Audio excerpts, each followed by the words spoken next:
Vraiment, on apprécie énormément. Yasser Arafat peut-être nous a quittés physiquement, mais Yasser Arafat, Abu Ammar, il habite chacun de nous. Il est avec nous 24 heures sur 24. C'est lui qui a cassé le cercle de désespoir du peuple palestinien, qui a transformé, c'est-à-dire cette désespoir, frustration qui a duré trop longtemps. Il a fait face à un sort de stratégie de négation et d'éradication de notre identité, de notre existence. On peut dire qu'il a gagné son bataille. Maintenant, il y a un consensus international qui reconnaît l'identité palestinienne. Il y a une renaissance de l'identité palestinienne. La Palestine, elle existe malgré tous ceux qui tentent de l'enterrer. C'était un échec total, c'était un effondrement total. Et grâce à la révolution qu'il a lancée en 1964. Avant, les questions palestiniennes étaient considérées comme une question humanitaire, comme s'il n'existait pas de droit politique, ni une identité. Golda Meir, à l'époque, il disait que le peuple palestinien n'a jamais existé. Ben Gurion, il disait que les parents ils vont mourir et les enfants ils vont oublier. La Palestine, elle existe maintenant. Il y a un consensus international.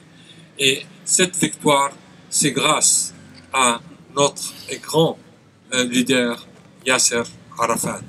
Nous sommes tous Yasser Arafat. Je crois que les démarches et les dynamiques dominantes sur la scène internationale. Et c'est lui qui n'a pas cessé de répéter que la Palestine, c'est l'adresse de la paix et de la stabilité dans cette région. C'était un porteur de messages de paix et pas de guerre. Les autres, ils ont tenté de pousser le désespoir à un sort de conflit éternel. Je crois que leur stratégie elle est en train de s'effondrer et la stratégie de notre leader Yasser Arafat elle est en train de vaincre. Cette dynamique qu'il passe actuellement en France à travers nos amis, les députés, que ce soit à l'Assemblée nationale qu'au Sénat, que ce soit des partis socialistes, des partis communistes, des Verts, même certains amis des partis de l'UMP, qui, j'espère, très bientôt, ils vont voter la résolution pour reconnaître l'État palestinien. C'est la meilleure preuve de cette victoire de la paix.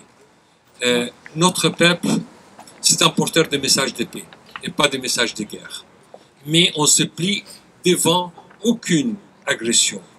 Et on avait l'habitude de parler de conflit israélo-palestinien. Ça n'a jamais été le cas. On tente de transformer ce conflit en conflit confessionnel. Ce n'est jamais le cas. C'est un conflit politique, c'est un conflit juridique et légal. Qu'on se met sur l'étape de négociation, qu'on voit les paramètres, qu'on met un mécanisme d'application de ces paramètres, que tout le monde vit en paix.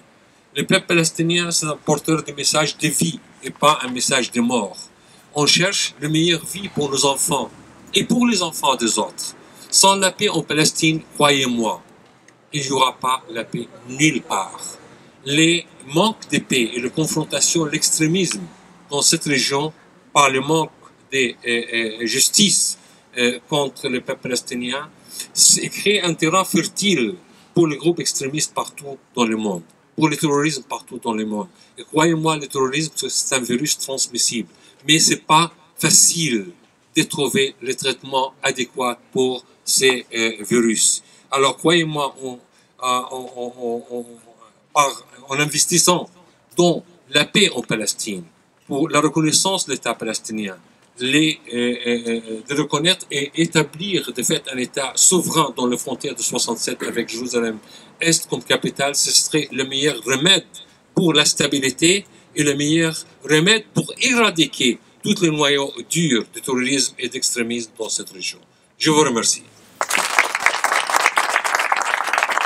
Merci, Son Excellence.